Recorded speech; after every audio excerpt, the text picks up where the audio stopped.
व्यास जी और भगवान श्री कृष्ण की सलाह से महाराज युधिष्ठिर का हस्तिनापुर में आना। राजा युधिष्ठिर ने पूछा, मुनिवर, मैं राजाओं के और चारों वर्णों के धर्मों को विस्तार से सुनना चाहता हूँ। कृपया बताइए कि आपत्ति के समय इन्हें किस नीति से काम लेना चाहिए। अपने प्रायश्चितों के विषय में मुझे जो कुछ सुनाया है, उसमें मुझे बड़ा हर्ष हो रहा है।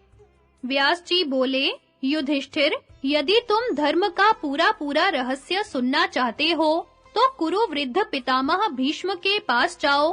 वे गंगा जी के पुत्र, सर्वज्ञ और सब प्रकार के धर्म का मर्म जानने वाले हैं।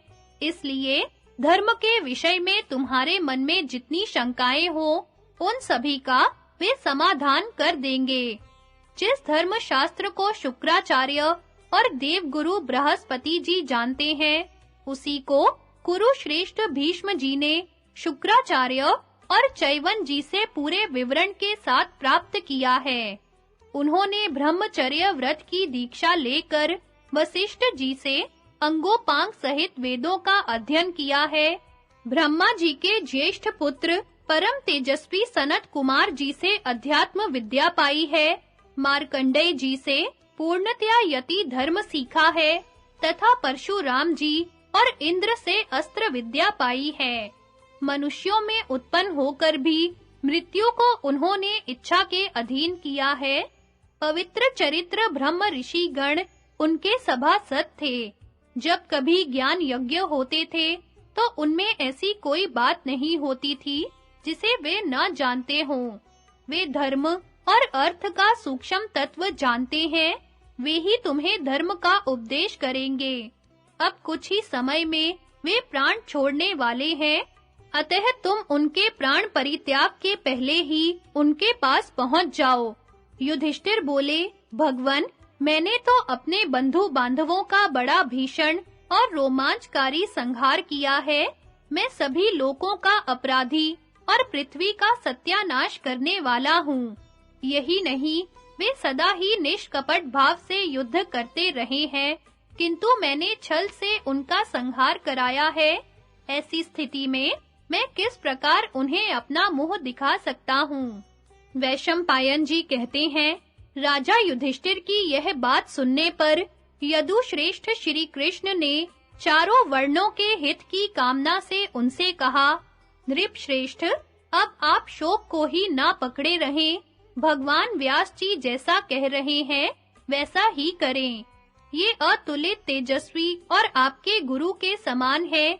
इनकी आज्ञा मानकर आप ब्राह्मणों का, अपने सुहृद हम लोगों का, द्रौपदी का और संपूर्ण लोकों का हित करें।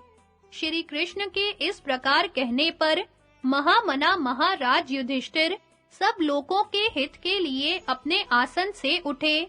वे वेद, उपनिषद, मीमांसा और नीति आदि सभी शास्त्रों में पारंगत थे। इस समय अपना कर्तव्य निश्चित करके उन्हें बड़ी शांति मिली। उन्होंने महाराज धृतराष्ट्र को आगे किया और श्री कृष्ण आदि सब बंधु बांधवों के साथ हस्तिनापुर में आए।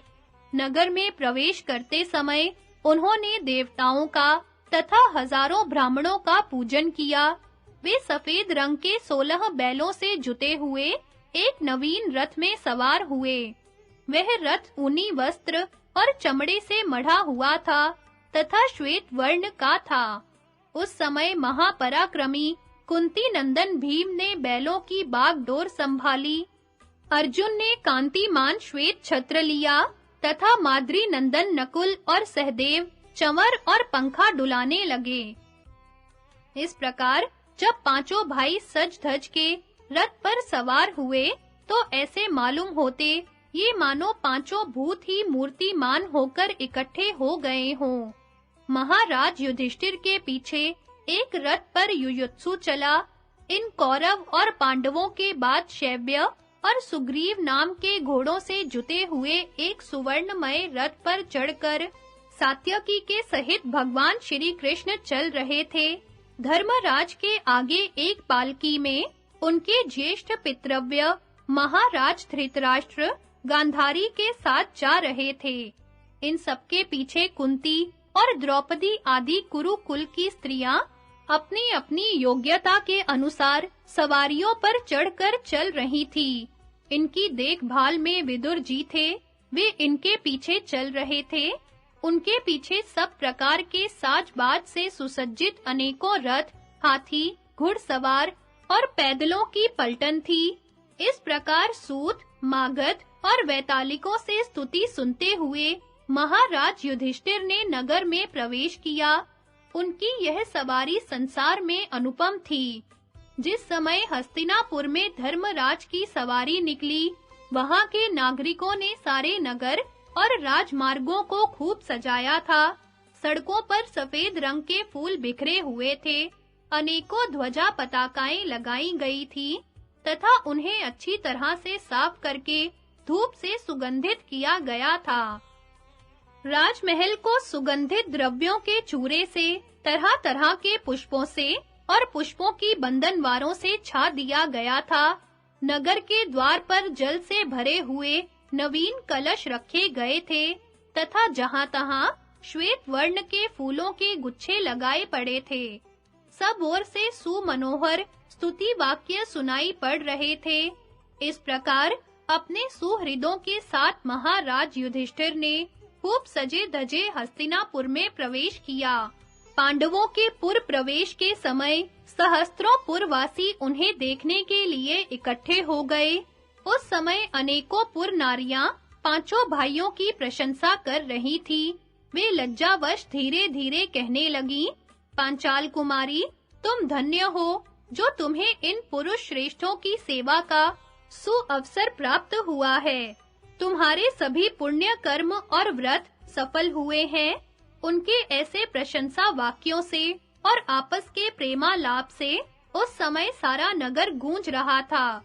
इस प्रकार महाराज युधिष्ठिर धीरे-धीरे राजमार्ग से निकलकर महल के द्वार पर आए। तब सब दरबारी, नगर निवासी और देश के लोग उनके सामने आए और प्रणाम करके तरह-तरह की कानों को अच्छी लगने वाली बातें कहने लगे। वे बोले, महाराज, बड़े सौभाग्य की बात है कि आपने धर्म और बल के प्रभाव से पुनः अपना खोया हुआ राज्य पा लिया। आप 100 वर्ष तक हमारे राजा रहें और धर्म पूर्वक प्रजा का पालन करें। इस प्रकार राजद्वार पर मांगलिक वचनों से उनका सभी ने सत्कार किया तथा ब्राह्मणों ने भी आशीर्वाद दिए। उन सबको यथा योग्य स्वीकार कर महाराज रथ से उतरे और फिर राजभवन में पधारे।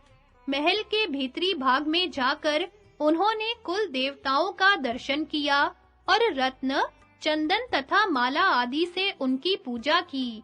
इसके बाद वे फिर महल के बाहर आए और वहां हाथों में मांगलिक द्रव्य लिए खड़े हुए ब्राह्मणों के उन्होंने दर्शन किए। तब महाराज ने गुरु धौम्य और राजा धृतराष्ट्र को आगे रखकर उनकी पुष्प, मोदक, रत्न, सुवर्ण, गौ और वस्त्र आदि से विधिवत पूजा की। सेवक लोग ब्राह्मणों से यह पूछ-पूछ कर कि आपकी क्या इच्छा है, उन्हें अभीष्ट पदार्थ दे देते थे। इसके बाद पुण्याहवाचन का घोष हुआ, उससे सारा आकाश गूंज उठा। वह सुहृदों के लिए आनंददायक, परम पवित्र और कानों को सुख देने वाला था। इसी समय सब ओर जय की घोषणा करते हुए शंख और दुंदुभियों का मनोरम शब्द होने लगा। इतने में ब्राह्मण के वेश में छिपे हुए राक्षस चारवाक ने कहा, युधिष्ठिर, इस समय मैं इन सब ब्राह्मणों की ओर से बोल रहा हूँ। तुम्हें धिक्कार है, तुम बड़े दुष्ट राजा हो। तुमने अपने बंधु बांधवों की हत्या की है, अपने गुरुजनों को मरवाकर तो अब तुम्हारा मर जाना ही अच्छा है। इस प्रकार का जीवन तुम्हारे किस काम का है? उसकी यह बात सुनकर राजा युधिष्ठिर बड़े ही लज्जित और व्याकुल हुए। प्रतिवाद के रूप में उनके मुख से एक भी शब्द न निकला। उन्होंने कहा, विप्रगण, मैं अत्यंत विनीत होकर आपसे प्रार्थना कर रहा हूँ। आप मुझ पर प्रसन्न होइए। इस समय मेरे ऊपर बड़ी आपत्ति है। ऐसे समय आपका मुझे धिक्कारना बिल्कुल उचित नहीं है। युधिष्ठिर की यह बात सुनकर सब ब्राह्मण बोल उठे, महाराज, यह हमारी बात नहीं कह रहा है। हम तो आशीर्वाद देते हैं कि आपकी राजलक्ष्मी सदा बनी रहे। फिर उन महात्माओं ने ज्ञान दृष्टि से उसे पहचान लिया और राजा युधिष्ठिर से कहा, यह दुर्योधन का मित्र चारवाक नाम का राक्षस है। इस समय सन्यासी का वेश बनाकर उसका हित करना चाहता है। धर्मात्मन, हम तुमसे ऐसी कोई बात नहीं कहते। तुम्हारा और तुम्हारे भाइयों का कल्याण हो। राजन, उसके बाद उन सब ब्राह्मणों ने क्रोध में भरकर हुंकार करते हुए उस राक्षस को मार डाला। उनके तेज से वह भस्म होकर गिर गया। राजा ने उन सब की पूजा की। वे उनका अभिनंदन करते हुए वहां से विदा हुए। इससे महाराज युधिष्ठिर और उनके संबंधियों को भी बड़ी प्रसन्नता हुई।